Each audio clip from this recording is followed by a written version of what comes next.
Well, how do you do, Buckaroos? How the heck are you? This is Tony Brewery here. Hey, I am at Fossil Cove Brewery in Fayetteville, Arkansas. Got a flight of 10. They're 4-ounce glasses, so I've got 20 ounces of beer, $10. Not a bad deal whatsoever. So the 5 I've chose are the T-Rex, which is, what is the T-Rex? Sure.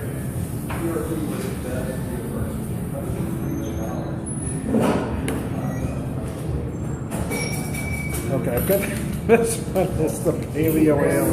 This one's the IPA. That's the Rye IPA. That's the Imperial Stout.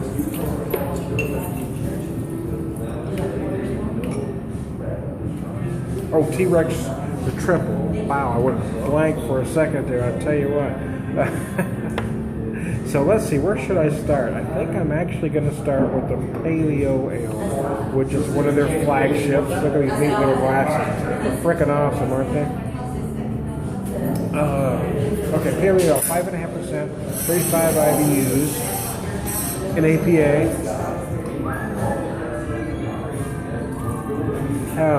Big and fruity on the nose, actually smells.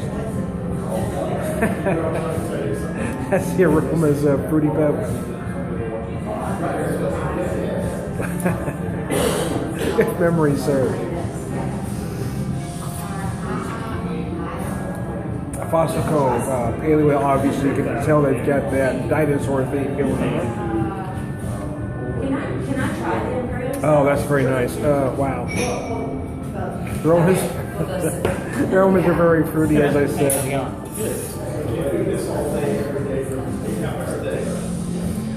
Flavors are very clean, though. It's very clean. It's very crisp. A lot of citrus going on. Can you do? Getting hints of grapefruit. A whole lot of tangerine going on in there on the other side. A very nice APA. Wow. 5.5. I'm not going to call it a session beer, but it is certainly a pounder. It's one that you can really drink a lot of. It's perfect summer beer. Wow, it's just delicious. Great barbecue beer. I could also, I'm picturing actually, as someone who loves to grill, I'm picturing marinating a pork loin with it, but I'd only marinate for a short time, around 2 to 3 hours top end.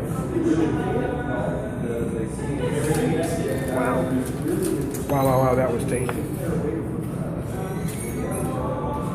I tell you what, Sven, I'm going to jump a little bit here. Now I'm going to go to T-Rex Triple to kind of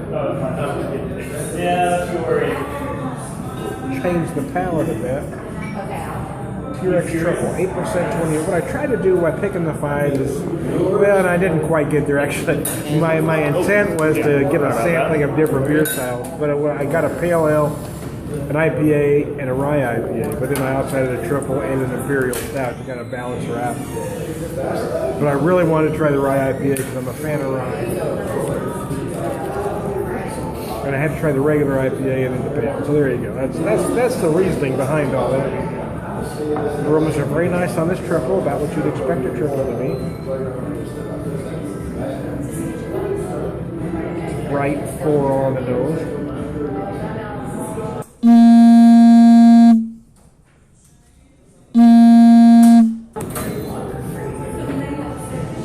Love these glasses. I'm gonna have to. I mean, they're just standard tasting glasses. I mean, shape, but the little, the Fossil Cove. I love their logo.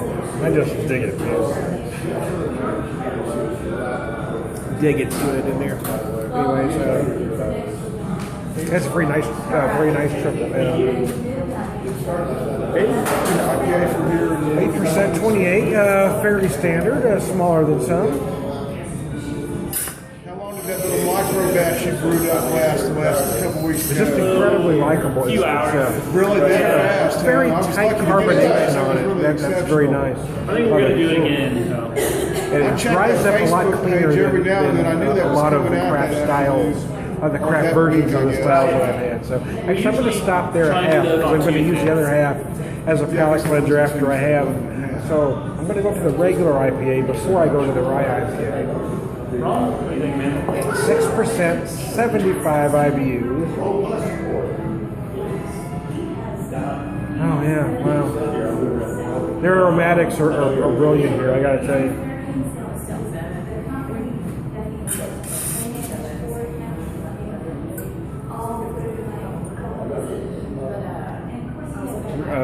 A lot of citrus going on. I'm personally getting a whole lot of tangerine notes.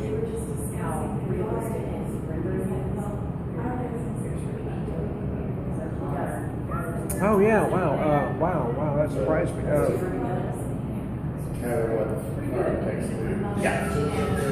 Wow! Well, it's balanced at 6%, 75 IBUs. It's balanced better than I expected it to be. There's a nice malt middle, a little bit of stone fruit hanging in there.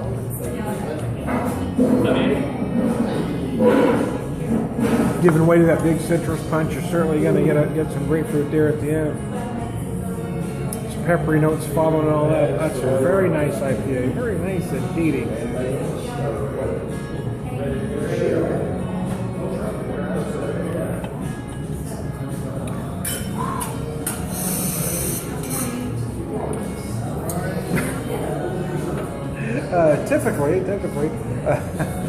Typically, I might have a lighter lager for a palate cleanser. I'm using a triple, which is unusual, but work with me.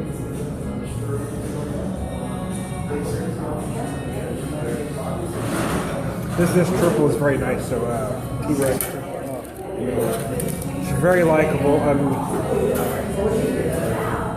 getting apple. Just felt some apple right there. I didn't notice earlier, but right there I got some apple. Like some green apple, I'm going to say.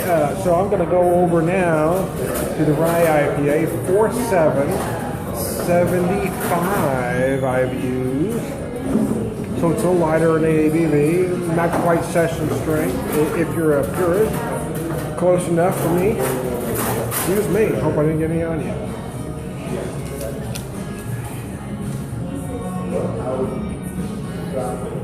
Oh, wow. You feel some of that rye on the nose.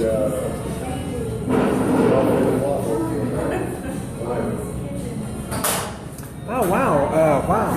You're welcome. Toffee. I'm getting some toffee-like notes in there that I did not expect from a rye IPA. You certainly are going to get a little bit of rice sweetness. You're going to get a little rice spiciness. You have a small stainless steel outlet. We don't have anything. Are they both? But it's bigger than They're all the same size. Are you Excuse looking me, for I was another just- one of No, I'm just curious. No, No, we it's a don't very really likable have beer, and it isn't what I expected it to be. I don't know if they'd be better served calling this. I mean, it is at 75 IBUs. I'll grab one So for you, it's make sure you fill that statistically, out. Yeah. they can call it an IPA, but they'd almost be better served calling it a rye pale ale.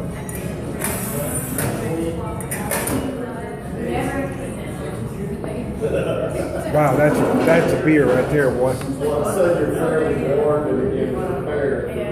All right, so we finished my triple here.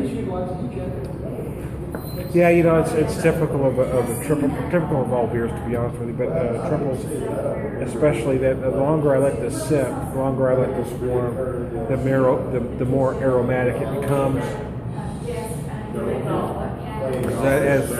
As I've let this sit, I've just picked up something different every time I've picked it up.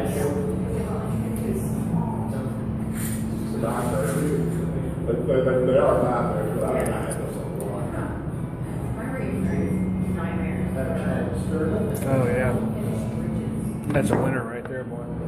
I had to try this, even though it's not Imperial Stout weather, but I kind of wanted to round out everything, kind of try as much as I could a sampling of various styles on the board there. Imperial Stout 9.5%, 75 IBUs though, they ain't playing. It's a pleasure working with professionals, I'll tell you that.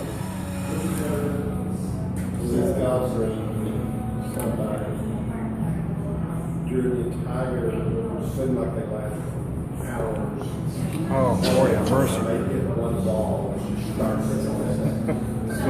They're killing me. Oh yeah, that's I'm going to let that sit warm just a tad, so I'm going to stop this and I'm going to resume as that warms down.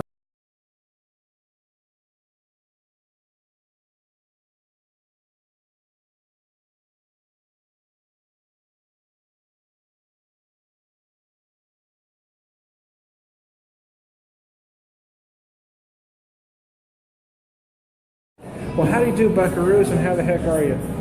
Wow. So what, Tom? I moved up there. I just about moved to Colorado. So yeah, I'm trying to finish up this Imperial Stout. I started it, I took a sip and stopped because I wanted to warm a little bit. And then I sit and let this warm. Wow. You expect to get on a beer like this, on Imperial Stout, you expect to get some roasted barley notes.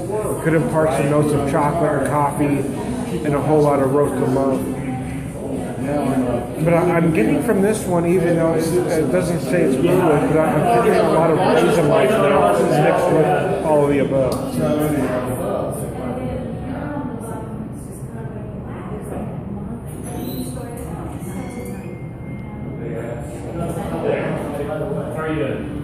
I'm feeling the same thing on the taste, right?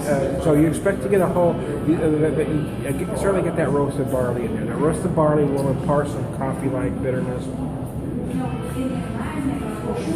It's not unusual to feel some chocolate from that big roasted barley, which I am feeling some. But for whatever reason, I'm also feeling some raisin-like notes right at the end.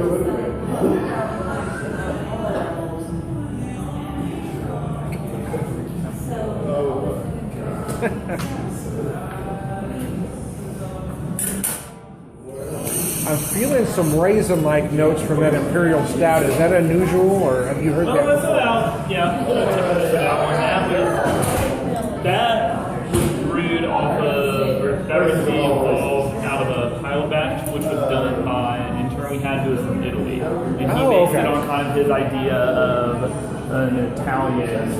Gotcha. Well, because you expect it from that roasted barley. You expect to feel a little bit of coffee-like notes and chocolate. I was getting raisin on the nose and on the palate. And wow, maybe my palate's off today. No, it's definitely kind of not quite as coffee and roasty in your it's face very nice. as other Imperial stouts are. That's different. It's good. And see, I kind of threw me out there for a second, man. The mother's milk that I have back in Springfield